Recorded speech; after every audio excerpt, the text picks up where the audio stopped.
So here we are in Adobe Illustrator. We're going to take a crack at our infographic, and I thought I'd do a darker themed infographic so it can have pops of color. I went ahead and just had a new layer and just kind of did a very subtle gradient of different kinds of dark grays to kind of set the mood and tone for our background. I also have some different jewel tones and different bright colors that would really pop out on a dark background kind of set, although those might change by the time we're done doing our infographics, but it's good to kind of get started with an idea of colors and some type, just using some typical Helvetica typeface because it's not only easy to use, but the numbers look good as well.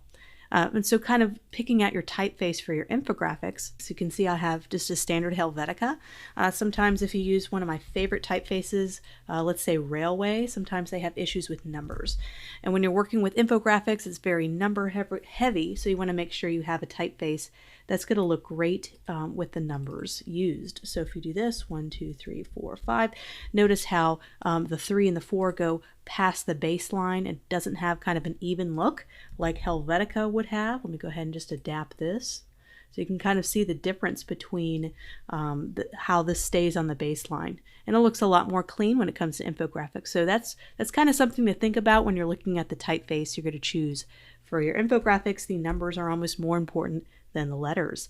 So let's go ahead and get started. We're going to do some basic layout and blocking of our elements. We're going to go open up that Word document that has all of the kind of different facts we're going to work on with this project. You can download that so you can have all these random facts.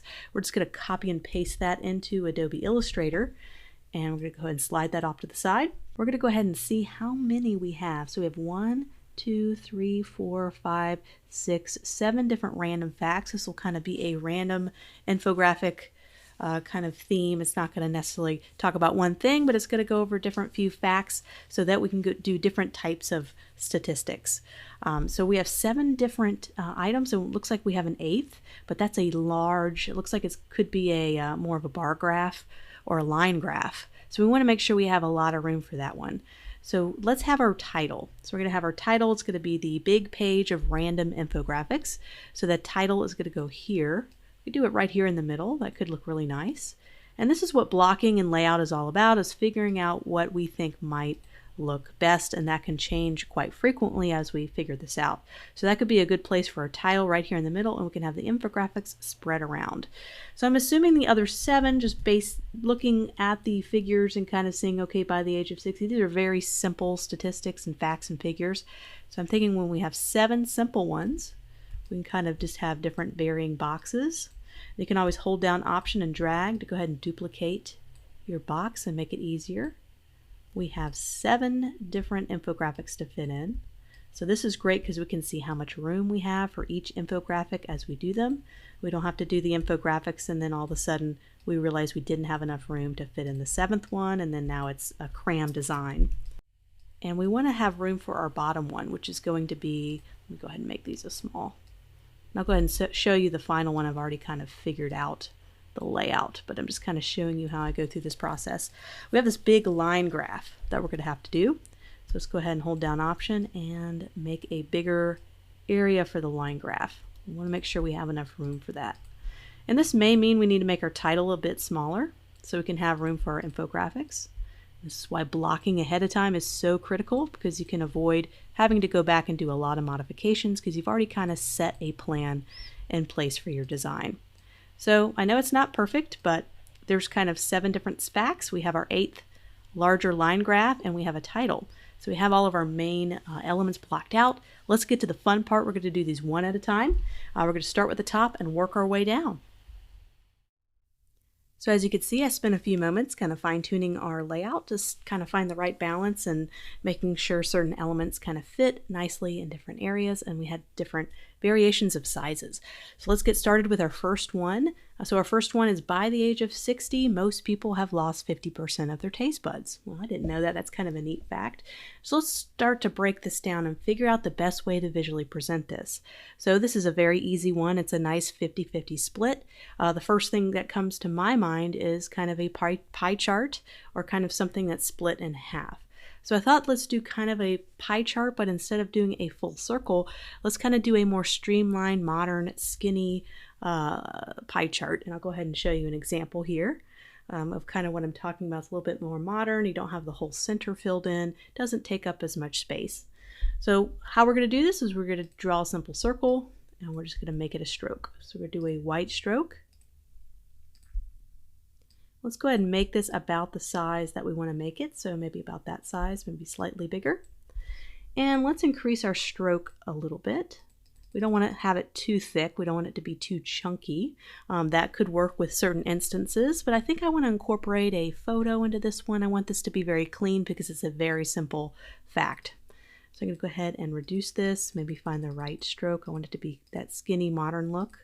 So perhaps maybe 17 in this case. And this is an 8.5 by 11-inch document, just so you know the size of this total document, so you can get a sense of what 17 points means relative to the document. Okay, so that's a good size. So what we're going to do, we're going to make this a solid color. I think right now it grabbed that gradient. So I'm just clicking down here and making it a solid color. So now that we have it as a solid color, what I want to do is cut this in half. So we can have the top side one color and the bottom side another. So the best way to do that is using the Shape Builder tool. We can also use the Pathfinder tool, but I'm going to use the Shape Builder tool in this instance. I'm going to go ahead and draw a box. This is how I'm going to help cut this in half. I'm going to make this a different color so we don't get lost with all our different shapes. That's kind of where I want it to be cut. And bring it down a little bit. So now I'm going to go ahead and switch it back to a fill so I can go ahead and cut it out. I'm going to highlight both of these and grab the Shape Builder tool. And the first thing I want to do is I want to make sure I outline my path.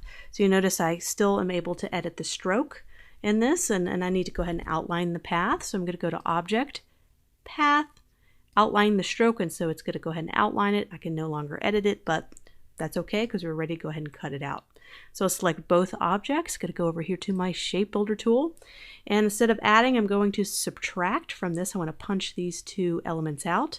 So I'm going to hold down the Option key, I'm going to punch out this outside, and I'm going to punch out this inside. So just holding down that Option key, or I believe it's the Command or Alt key on the Windows, and I'm going to go ahead and unselect. So I have my original circle, and then I have the shape that I cut out, and so now I have two different shapes that I can make two different colors. So let's go ahead and do that. I picked out two colors I thought would look really good on a black background, kind of some gradients. You can download that and find that where I have the color swatches. So I'm going to do the top. Let's do the top a purple. And with Adobe Illustrator, you can always grab your gradient tool and kind of find the right shading, kind of the right direction for that particular piece. And I'm going to go ahead and grab the green and get my gradient tool and try to find the right shading for that. You can approach it at any angle you'd like, whatever you think would look good. So now we have our little pie chart, but what I'd like to do is add some nice soft rounded edges, kind of give it a little bit more modern, sleek appearance. So we're going to do that next.